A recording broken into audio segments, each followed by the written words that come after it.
Brothers തമ്മിൽ friendly bond ഭയങ്കര കുറവായിട്ട്. പക്ഷെ എനിക്ക് അങ്ങനെ ഒരു ബ്രദറിനല്ല.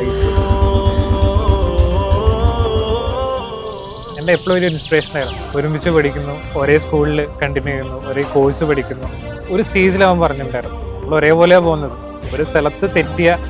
ആ ഒരു പേടി മാറിക്കിട്ടത് അവൻ ജീവിതത്തിൽ സക്സസ് ആയിട്ടുള്ളതാണ്. അവൻ്റെ ജീവിതത്തിൽ റിസൾട്ട് വന്നു തുടങ്ങിയപ്പോഴാണ് ഞാൻ പ്രോട്ടോടൈപ്പിലേക്ക് കയറുന്നത്. ഇപ്പോൾ ഞാൻ ഓൾറെഡി ഒരു ജോലി മേടിച്ചല്ലോ എന്നുള്ള രീതിയിൽ ഉപ്പ പറഞ്ഞു, അവൻ്റെ രീതിയിൽ തന്നെ പോയിട്ട് ഓൾറെഡി പ്രൂവ്ഡ് ആണല്ലോ എന്നുള്ള രീതിയിൽ പ്രോട്ടോടൈപ്പിൽ തന്നെ പോയി. രണ്ടുപേരെ കുറിച്ചും നല്ല അഭിപ്രായം മാത്രമേ പറയാനുള്ളൂ. ചില വാശിയും കുറുമ്പൊക്കെ ഉണ്ടായിരുന്നു. ഏട്ടനും അനിയനും ഒരേ സ്ഥലത്ത് തന്നെ പഠിച്ച് ജോലി കിട്ടിയപ്പോൾ നമുക്ക് നല്ലൊരു അഭിമാനമുണ്ട്. അപ്പോൾ സന്തോഷം തോന്നി. ബുദ്ധിമുട്ടില്ലാതെ മുത്താനെ പോലെ തന്നെ രണ്ടാമത്തെ കിട്ടിയെന്നുള്ളത്.